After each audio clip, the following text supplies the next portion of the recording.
Hello guys, welcome to my channel. Today we have new topic. Tell me something. Have you ever felt like your heart is racing? सांस रुक रही है या कुछ blur सा लग रहा है और बिना किसी रीजन के पैनिक फील हो रहा है जैसे कुछ बुरा होने वाला है। तो शायद ये एंजाइटी नहीं, ये हो सकता है पैनिक डिसऑर्डर। मैं हूँ प्रिया, साइकोलॉजिस्ट और थेरेपिस्ट, और आज हम बात करेंगे पैनिक डिसऑर्डर के बारे में, उसके सिम्टम्स, कॉजेज़ और थेरेपी के ज़रिए कैसे आप अपने माइंड को काम रख सकते हैं। So we have a topic, what is panic disorder. Panic disorder क्या होता है? सो पैनिक डिसऑर्डर एक एंजाइटी रिलेटेड कंडीशन है जिसमें पर्सन को रिपीटेड पैनिक अटैक्स होते हैं। ये अटैक्स एकदम सडन आते हैं बिना किसी क्लियर रीजन के। आराम से पर्सन बैठा होगा, एकदम से पैनिक अटैक आ जाएगा। अटैक के टाइम पे ऐसा लगता है जैसे कंट्रोल लूज हो गया है या हार्ट अटैक आने वाला हो, लेकिन मेडिकली सब कुछ नॉर्मल होता है।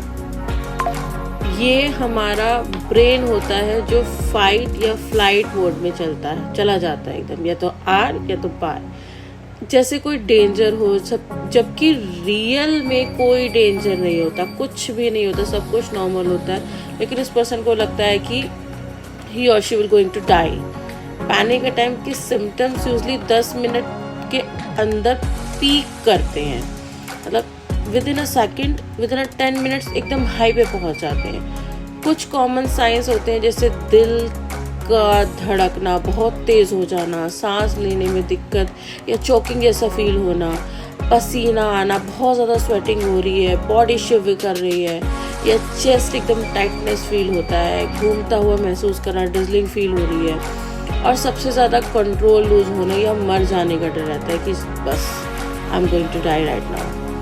अटैक ख़त्म होने के बाद भी बॉडी कम्प्लीटली टायर्ड फील करती है। कितना कुछ हुआ है बॉडी के साथ, तो ऐसा लगता है कि बस बॉडी बिल्कुल ख़त्म हो गई है। सो अब सवाल है, ये होता क्यों है?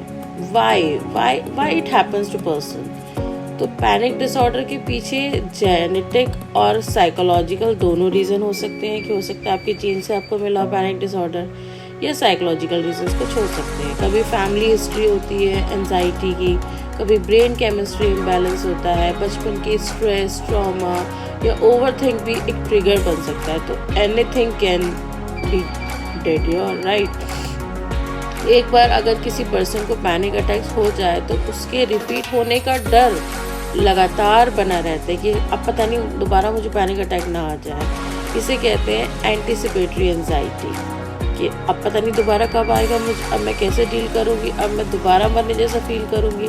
तो ये डर भी पैनिक डिसऑर्डर का रीज़न हो सकता है। तो गुड न्यूज़ ये है कि पैनिक डिसऑर्डर ट्रीटेबल है।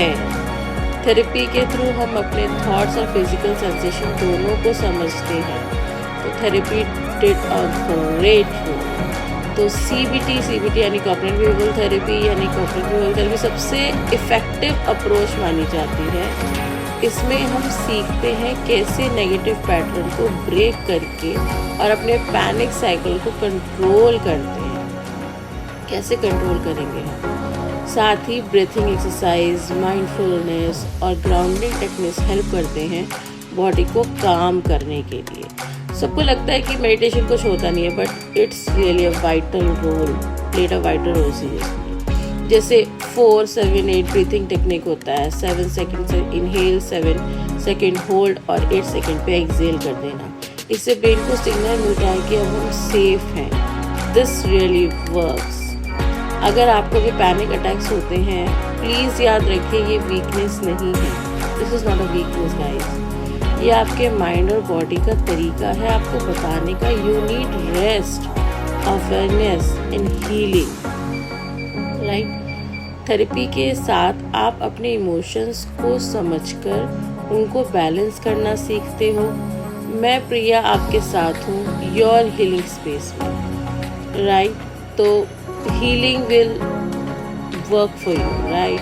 अगर आपको ये वीडियो हेल्पफुल लगा हो तो लाइक करिए, शेयर करिए और सब्सक्राइब करिए राइट। थेरेपी के ज़रिए आप भी अपनी हीलिंग जर्नी स्टार्ट कर सकते हो। Get in touch with me if you want, if you need help, therapy with Priya. Thank you.